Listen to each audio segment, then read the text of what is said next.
Hello, this is the second video about how I use Gramps Genealogy Software. In this video, I'm assuming you've already been through the first video. Now, Gramps is a very powerful tool that has many features and can be used in many ways. In this video, I'm going to concentrate on some of the essential features that I use, and I'll ignore some of the advanced features. To start this video, I'm going to create an empty Gramps database. Now here I've opened Gramps, and there are already some databases in there, but I'm going to click New to create a new database, give it a name and press Enter. Double click and it will open that database. Now the dashboard shows that we've got an empty database. If you look at the People tab, there's no people in it. Look at the Events tab, there's no events in it. Now before we start, one of the preferences you might want to look at in Gramps is the date format. So under the Edit Preferences option, click Display. The second one down is the date format. There are several different formats you could choose from, so choose the one that's suitable for you. My research is written in a journal format, and here in bold type is a fictional entry from a visit to Tyne and Wear archives in Newcastle upon Tyne, and beneath that is how I use that data in Gramps. So you can see it's an entry about a marriage. It quotes who's been married, the parents of the couple, and some witnesses. From this I take a lot of information. So let's go ahead and enter that into Gramps. So let's add that repository first. So click on Add New Repository. What's the name of the repository? It can be any type of repository so I'm putting this as an archive. It could be many things. And I want to add an address, so I'll put in here. I could put a date, but I'm not going to in this particular case. I can also add an internet address. So I can put in here, for example, their home web page. Tyne and Wear home page as a description if I want. Click OK, and now we have that put in there. So here I've created my first repository. If I click on it at the top here, you'll see the bottom bar brings up a summary. Okay, so I'm now going to add in a source, and the source is added in the same way. Add a plus, and what is the title of this source? Who's the author? You can put in an author. I mean, if it was a traditional book, you would put in, Laurie Lee or Charles Dickens or whatever. In this case, I just say it's the parish clergy are the authors, and that's really the main information. You could then click on repositories to say, well, you go to the second button along. Because you've entered the repository information, you can then double click that, and then it pops up an editor associated with that, and you could say, well, it happens to be a film at Tyne and Wear archives, and so enter that data, and now we go with that particular source. Now I'm not going to enter a citation. I usually leave that till the time when I'm actually entering an event. So I then need to enter place. Now in Gramps, places are now in a hierarchical format, and so to put this first place in, I'm going to have to do quite a lot of work. The first key though is to click on Place Tree, and that way you find that the hierarchy is displayed on screen as you're working through it. So the first part of this place is the country. So I'm going to put in here the UK as my country, and click over here, Country as the type, and click Enter. So I now have UK as a country. If I click on it and then I add plus, and I can then type in, I want to put in the county, and in this case it's Northumberland. So I'm using the old county names rather than the current modern one. Firstly, you'll notice that I've typed that in and the title is automatically populated with the hierarchy, which is brilliant. So I can then click OK, and you can see by expanding the chevron that Northumberland is now under UK. If I click on Northumberland and then add another plus, I can then type in the city, which was Newcastle upon Tyne.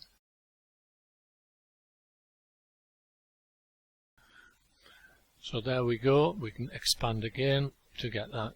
Now finally, in terms of the place, I want to write that it's St John's Church. So again, I'm highlighting Newcastle because St John's Church is in Newcastle. So I'll hit plus, and again you'll see enclosed by Newcastle is automatically added. Here on the right hand side, I don't have anything for a church. I've got a parish, which is a region, but I don't have a church. But that doesn't stop me. I can still write the word church in here and click enter, and it will add that to the type, and I can use it again in future data entry. St John's. Now notice how the title is St John's, Newcastle upon Tyne, Northumberland, UK. Now I think that could be a bit ambiguous, so in terms of a place I'm going to call it St John's Church, and then when the description comes up, at least it's more explanatory and means more to me. Your mileage may vary. I'm going to click OK to that, and so now I have got a place called St John's Church in Newcastle upon Tyne, Northumberland, UK.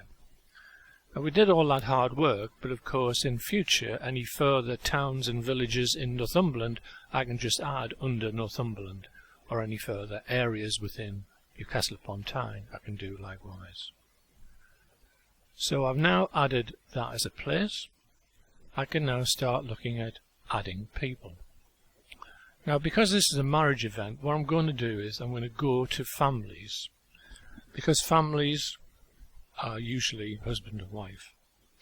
So if I click on plus on the families tab, I get up the Gramps template for a family, and so I can very easily now just put in under the plus sign for the father, I can put in the fact he is William, and click over here for the surname Adams, and that's all I need to do to create that person.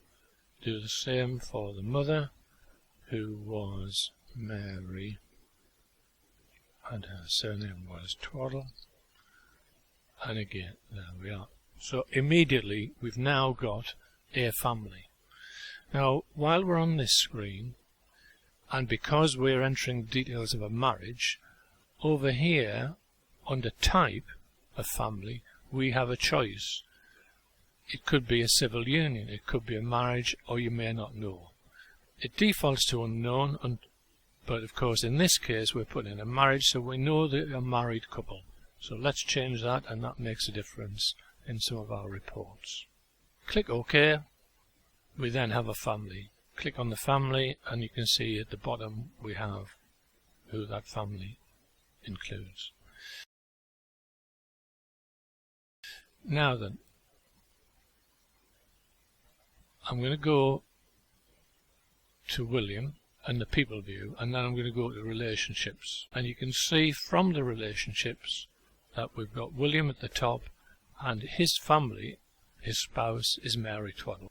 So because I've got William at the top, I can say here add a new set of parents, and as you can see it opens up another family window, the same as the last one we saw. This time William's a child, and I can now easily add his father as John Adams. The advantage in doing it this way is, of course, the surname has already been added. Click OK, and we now have him as a father.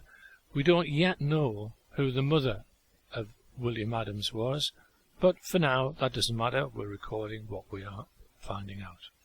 Click OK, and we now have that in there.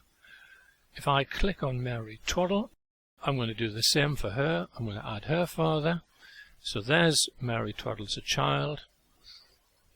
I'm now going to add the father, and the father was George. Enter that in. Notice the surname's already in. Click OK. Again, we have a family. George Twaddle, don't know the mother yet. There's the child. Click OK. We've got the married couple and their parents now in here, and it's showing up nicely on this relationship screen. Now the other two people we need to add are the witnesses, so I'll just do this on the people screen. I'm now going to switch to the people tab to add the two witnesses, and for this view I'm going to change it to the simple view rather than the tree view. I'm going to add in Anne Jones,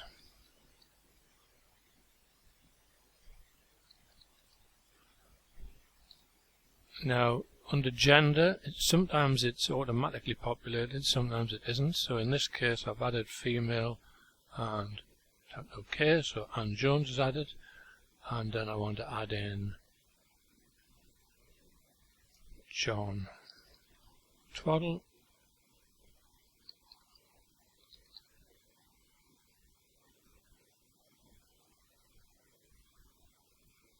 and he's now been added. So now I have all the people in Gramps associated with this marriage event. So now what I need to do is to start adding the event itself. So I'm going to start with the marriage itself for William and Mary. So click back on the families, double click on the family of William and Mary, and on the tabs here, this is where we enter the data. So for now I'm going to click on events. I'm going to add an event for them, and it was a family event because the two of them were involved.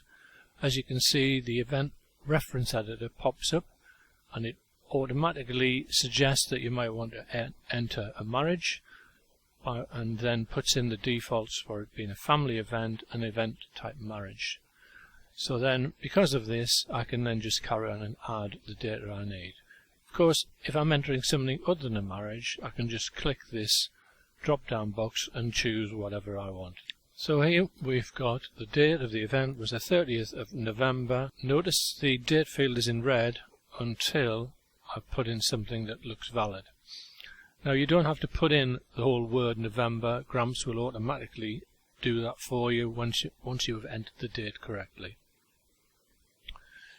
In the description field I would normally write marriage of, and then I would put the names in as Adams, William and Twaddle, Mary. Where did this happen? Well, you can add a new place, but because we've added a place, select one from here, and then using the hierarchy, pick the place where the event actually occurred, double click, and there's the place entered straight away for you. The ID is an internal ID for the event which Gramps will automatically populate, so you don't need to worry about that. And then I need to add my source citation. So in this source citation I could click on the second button to add an existing citation or source. So click that, there's the register that I've already entered, double click, and in it goes. Now I would normally fill in 30th of November 1828 again, and under volume and page, this is just the detail of it, so I from my journal have got page 216 in there. Click OK and you'll see we still haven't entered the event, but we're building it up.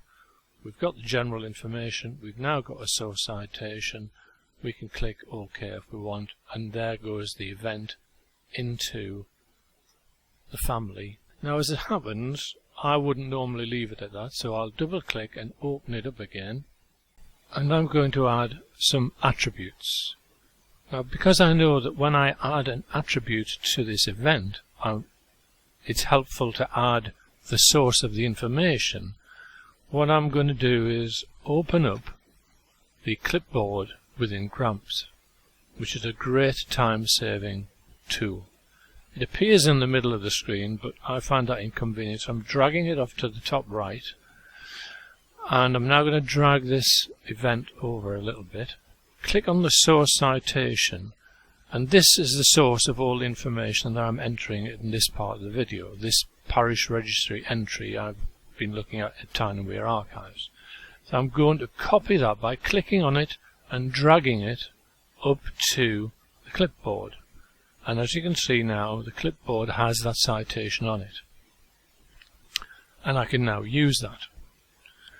So if I wanted to add an attribute, click on the Attributes tab for the event, and what I'm going to do is click plus. There are some predefined attributes, but also you can add your own. So I'm going to say here groom's status, as in groom's marital status. I'm going to say he was a bachelor. And how do I know this? I know this from this source citation, so I'm going to click on it and drag it down and keep the hand over the tab and then drop it in, and it confirms that this is the citation you want to do. Basically just click OK, and there's the source for that information associated with that attribute. Click OK, and you can see now under attributes for this event I've got the groom status was bachelor. Do the same again for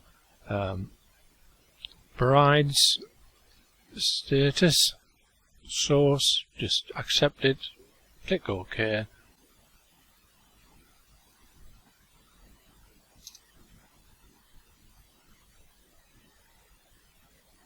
I now do the same again for the bride and groom's age. So groom's age 22, same source, bride's age 20, same source, and finally one of the more what I think is a generic attribute description, I can put in here that it was a marriage was by banns. Click OK and click OK again, and that's the full event added in terms of the couple. The thing is, with that event, it wasn't just Mary and William that took part in it. So I'm going to use the clipboard again. I'm going to drag and copy that event to the clipboard, and I'm going to go to their parents. Under John Adams, the father, I'm going to drag this marriage event in to his events. And notice as I drag there's a line, one under family or one under personal, depending where I do it. This is where it's going to drop the event.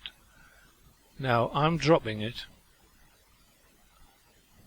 under personal, and it comes up here under the event reference. All the things at the bottom are the things that you've already seen me enter as a shared information for this particular event, but now at the top part of the screen this is a specific piece of information relevant to John Adams, and his role in this event can be described under any of these presets, or you could add your own. Now I choose to use it as a primary person. So he was involved with the event, or as he was named in the event, as I would say, but it wasn't a family event, because I don't know whether he was there, or I don't even know whether his wife was there. So I just changed that to primary and click OK. And you'll see now that it's put down in his event line as a personal event for him. And you can see here the description shows that it's the marriage of William Adams that the event that he's been referred to. And I can click OK on that, and I can do the same with George Twaddle. I can copy the event over to his times, drop it under personal, say it was he was primary person in that event, and there's the event ended. Slightly different for Anne Jones. I can add the event to her timeline.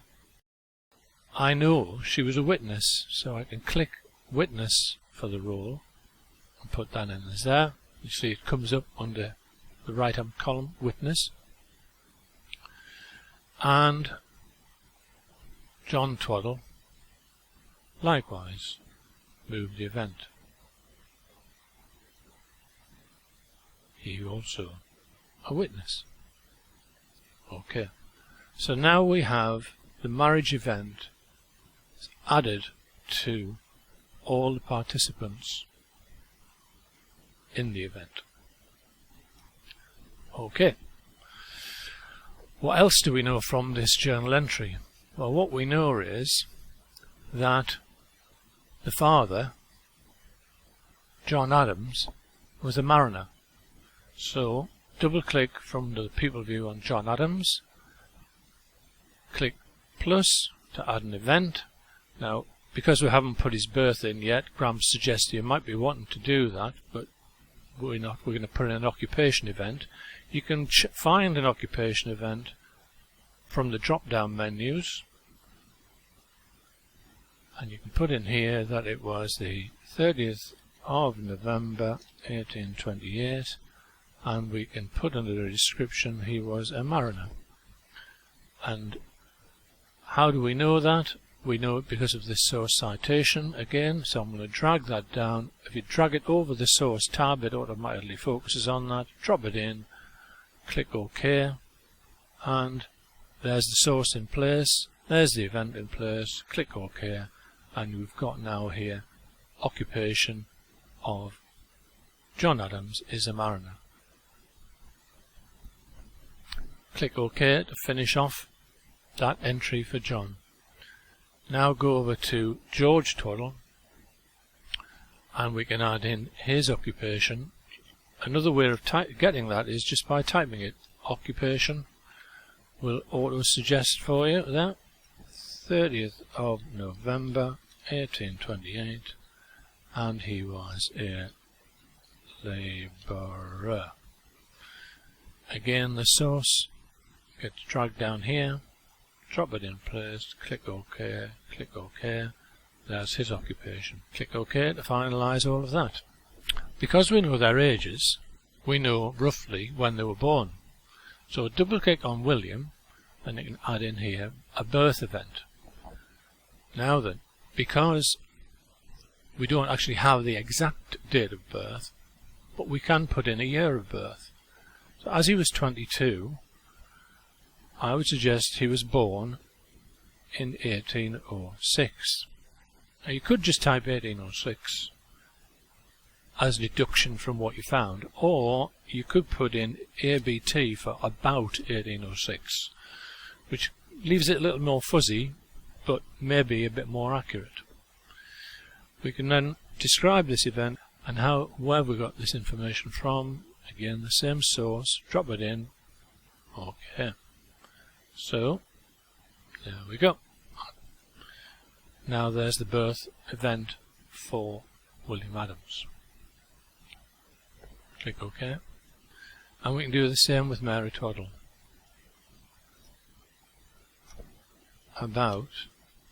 She was 20, so it would be 1808. And again, the source citation dropped on top of that. Okay, okay. So there we have some basic information.